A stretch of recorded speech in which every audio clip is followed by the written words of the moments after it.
Hi, and welcome. You're listening to the X22 Report. My name is Dave, and this is episode 1634B, and today's date is August 9th, 2018, and the title of the episode is The Investigations Come Into the Light from Dark to Light. Let's get into the economic collapse, political, and geopolitical news. Now, it seems like the administration, they have been preparing the American people for what is about to happen. And this is not an easy thing to do when you have the deep state on the other side in the mainstream media trying to counter everything that you're trying to do. And remember, to wake the people up, you need to feed them a little bit of truth, let that sink in, a little bit more, let it sink in. And of course, what's happening is the mainstream media is trying to counter all this at the same time. And this might work, it might not work, but what we're seeing here is that, like Giuliani, for instance, is out there, and he's saying that this whole investigation with Mueller, it's going to blow up on them. And the whole thing is going to come out, and there's a lot of information that's going to come out, and it looks like Giuliani is already projecting out there, letting everyone know that there's a lot more information, a lot more facts that are going to come out than anyone could even imagine. And we can see that they're getting prepared for this entire thing. Because again, if we go back to Q said that once this comes out, many people are going to reject it. Yes, there's going to be millions of people that will reject this. They will get angry. They will not understand it. What do you mean this is the truth? So they'll just completely reject it and say it's a lie. Other people will look at it and say, well, let me look into this a little bit. Let me look at the facts. Oh, wait a minute. Is this real? It is real. Holy, I can't believe this. And they'll accept it and they'll do more research.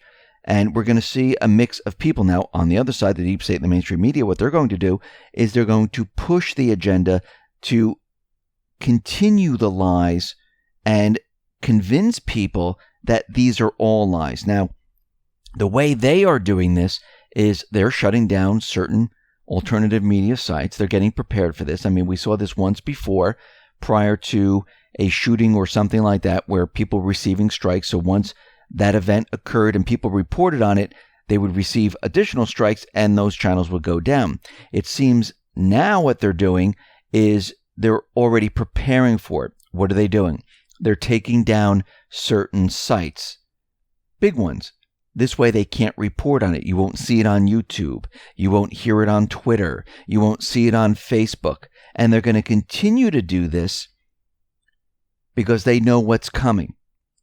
Now, a lot of people think that nothing is happening in the background, but there's so much happening in the background. And we're starting to see some of the investigations come into the light.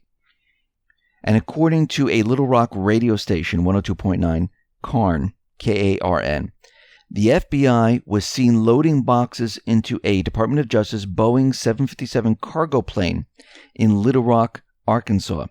This is the home of the Clinton Foundation offices.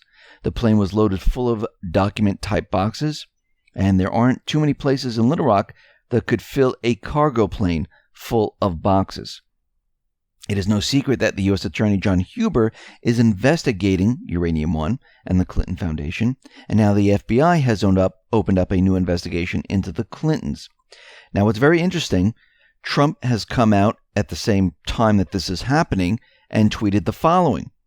There has been no evidence whatsoever that Donald Trump or the campaign was involved in any kind of collusion to fix the 2016 election. In fact, the evidence is the opposite, that Hillary Clinton and the Democrats colluded with the Russians to fix the 26 elections.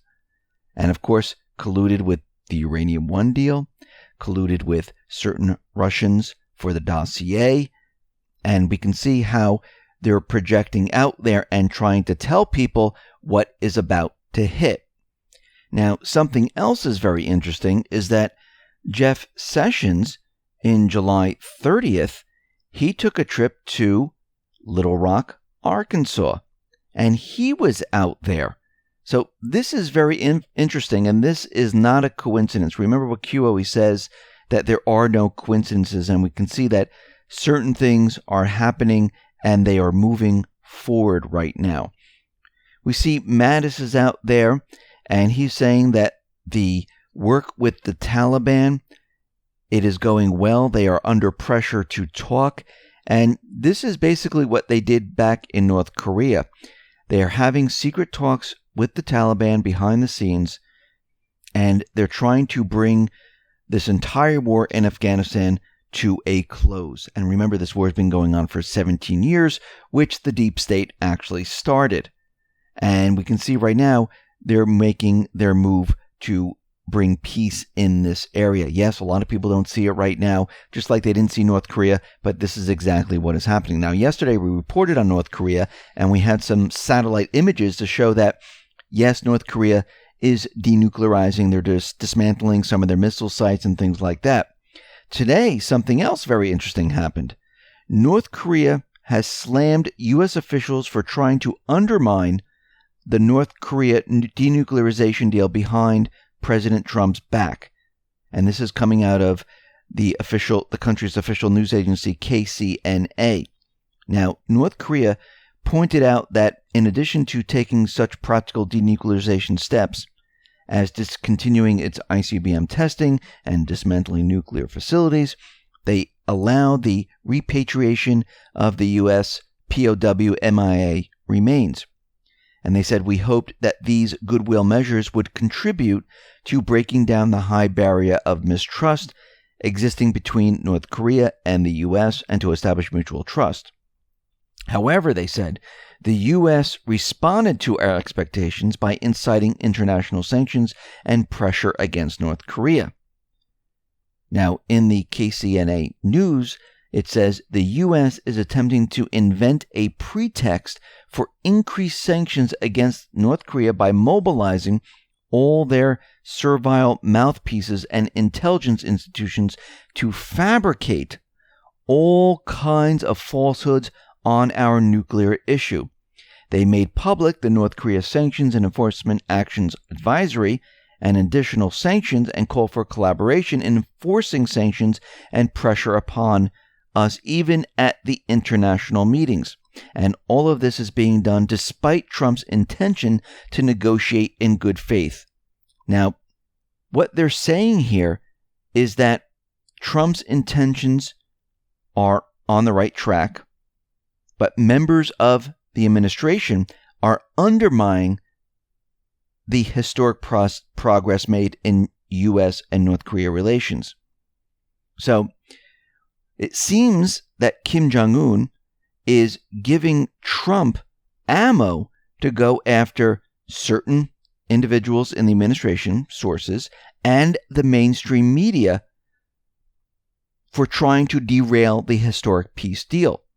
Now, I wonder what was in that letter that was being traded back and forth between Trump and Kim Jong-un, just like the letter that is being traded with Putin. So, there's a very good chance Trump-Pompeo worked with Kim to draft this statement.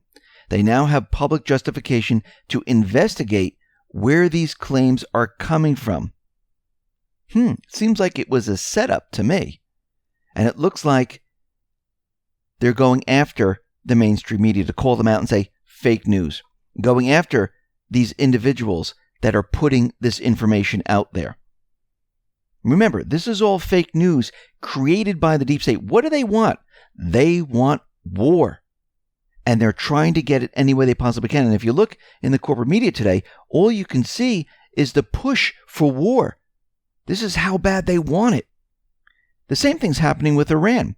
There are certain individuals that keep making statements. There's certain companies like Memory that transcribe what Iran is saying, and they kind of change it around. Now, Trump offered talks with Iran without preconditions, and President Hassan Rouhani likewise suggested on Tuesday that he was open to talks without preconditions. And then all of a sudden, that was changed and amended to say that Iran cannot negotiate while under the shadow of economic sanctions.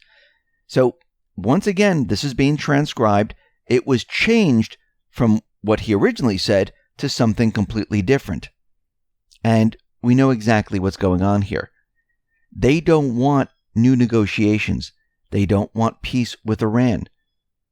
What are they worried about? They're worried about the deep state actors having control in Iran. This is what they're worried about, just like in North Korea.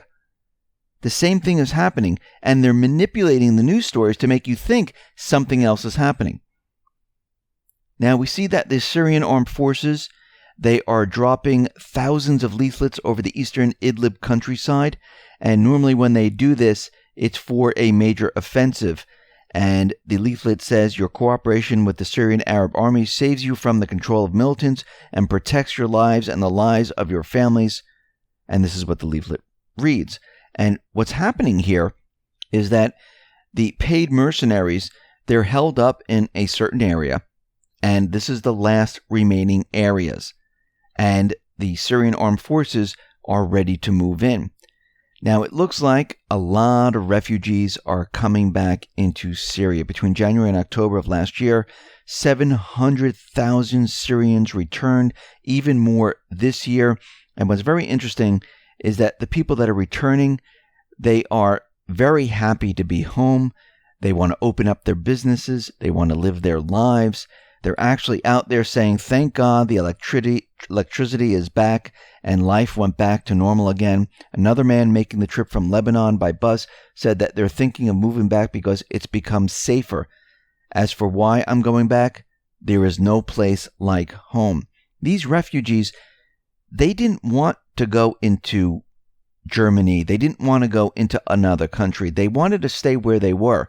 The reason why they were being pushed out, it was because the deep state started all these wars. They wanted regime change. They wanted control. They demolished the countries and made it very difficult for people to live, especially in Syria, where they had their paid mercenary forces, where they were torturing people. And people just couldn't stay in these areas. Actually, the towns and cities that have been liberated, they're telling stories of how horrific it was under the moderate rebels, under the paid mercenaries. Even the white helmets, they're part of the terrorist group. And they said they were running around with weapons, shooting people, and things like that. So we can see right now, everything is changing. And once again, we can see that time is now ticking down. The deep state, they have lost control in the Middle East. They're trying to hold on to everything they possibly have right now. Now, the QAnon.pub site, it was taken down. And the site's maintainer has verified that GitHub has indeed removed the site. And this follows on the heels of Microsoft's acquisition of GitHub 2 months ago for $7.5 billion. And it looks like they just completely shut it down. And it looks like right now they're trying to also shut down the QAnon.app site. And they're getting letters that there's abuse going on with that site. So what I get out of all of this is that they're trying to shut down alternative media. They're trying to shut down anyone that speaks out against the deep state. They're trying to shut down the Q sites. And you don't shut them down if you're not afraid of them. You don't shut them down if you're worried about what is coming out. And if you notice, all this is happening right before the declassification of the IG report and the FISA memos and the truth coming out. And of course, we're heading into the midterm elections and things like that. And you can see what they're doing. They're shutting it all down any way they possibly can. Now, does this mean the QAnon site is shut down? No. There's many other sites that you can go to. And I have that on the X22 Report site. And once again, this is open source code, so anyone can host it. The posts come through and they will pop up on your site if you have the ability to do this. If not, you can go to the other sites. And if you click on this report and you scroll all the way to the bottom to the Q section, you can see the different links that I have there. Or I have it on the sidebar where you can see the QAnon posts there. But what we're seeing right now is a huge push to shut down everything they possibly can, in any way they possibly can. And they're going to use any excuse that they can think of to keep the sites down, to make sure that no one is looking at this. And this is what the corporate media does. This is what the deep state does. They feel like if we don't report on it, it doesn't exist. If we hide all this, it doesn't exist. But guess what? They're not going to succeed in this. There's too many. And when they shut down one, another one pops up. Shut down something else, another one pops up. It is too difficult to shut all of this down.